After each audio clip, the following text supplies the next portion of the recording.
Apa hukum KB bagi ibu-ibu yang tidak ingin punya anak karena takut tak bisa membiayai pendidikan di tempat yang baik, pondok pesantren misalnya, atau takut tak bisa mendidiknya menjadi anak yang soleh-solehah, yang nantinya malah akan menyeretnya ke neraka, atau karena suami sifatnya cuek, menjadi penjudi online, narkoba, sehingga istri malas memiliki, menambah, tak mau punya anak.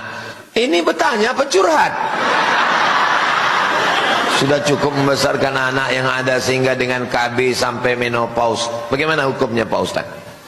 Tazawwajul walud al-wadud. Nikahilah perempuan yang subur, yang banyak anak dan penyayang. Itu artinya disuruh cari istri yang subur supaya banyak anak. Kalian yang belum nikah, yang udah tak usah senyum-senyum lagi. Yang belum nikah, kalian cari perempuan yang subur. Dari mana kita tahu dia subur? Mana boleh dites duluan.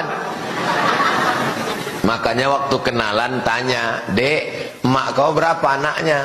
"Emak aku anaknya 12 bang." "Gua banget nih." Gitu. Cari perempuan yang subur. Kenapa? "Inni mukasirum bikumul umam." Aku, kata Nabi, Nabi yang paling bangga pada hari kiamat karena umatku paling banyak. Saya doakan bapak-bapak punya anak 12 semua. Amin. Kenapa takut kalian?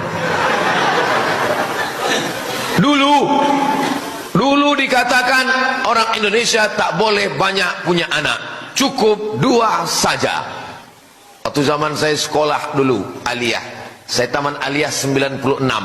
Waktu itu sedang heboh-hebohnya BKKBN, program cukup 2 anak. Ada duit limper, ingat duit limper, 5 perak, gambarnya ibu, anak 2 sama bapak. Apa katanya? Tak boleh punya anak. Sekarang kita ketakutan sama orang Tiongkok mau datang. Kenapa?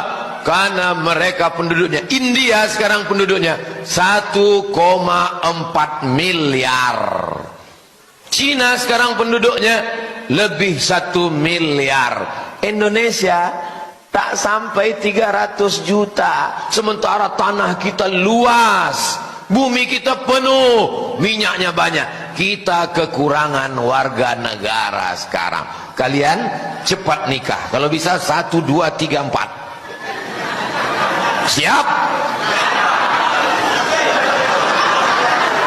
Kalian mesti punya anak banyak-banyak. Umat Islam mesti kuat, sebab kita menghadapi tantangan yang luar biasa. Jelas?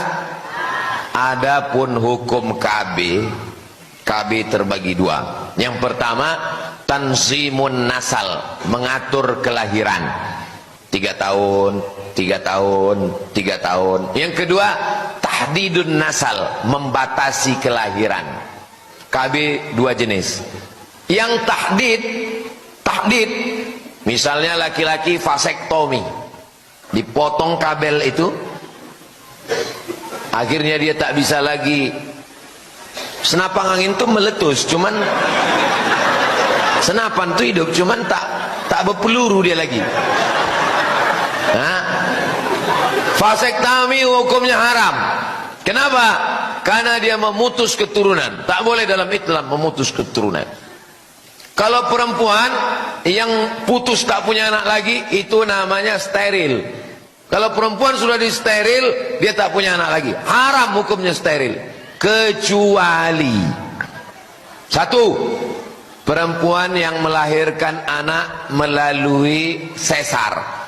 1, 2, 3. Kata dokter tak boleh lagi ibu, karena ibu udah sesar. Kalau ibu melahirkan lagi, perut ibu buka tak tertutup-tutup lagi. Pilihannya 2, antara mati atau steril. Maka boleh steril dalam keadaan darurat tingkat tinggi. Atau dia kena penyakit diabetes akut, gulanya tinggi. Kata dokter, ibu tak boleh hamil, karena kalau ibu hamil gula ibu makin naik, pas melahirkan ibu bisa mati. Ditanya suaminya, "Pak, gimana ibu ini kalau mati?" "Ya nggak apa-apa," kata suaminya. Ibu tak boleh hamil, karena kalau ibu hamil nanti mati. Mimdate mata ya bawati. Tak boleh. Vasektomi laki-laki haram tanpa sebab. Perempuan kalau dia steril tak boleh tanpa sebab. Yang boleh itu adalah tanzimun nasal, pengaturan. 3 tahun, 3 tahun, 3 tahun. Tapi alat-alatnya itu ada yang memudaratkan. Ibu makan pil, ibu disuntik, akhirnya mohon maaf, siklus menstruasi tak teratur, darahnya tertahan di dalam.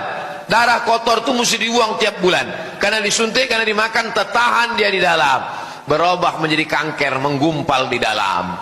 Kanker macam-macam, akhirnya ibu mati gara-gara bapak yang tidak bertanggung jawab, mau enaknya saja, memang laki setan.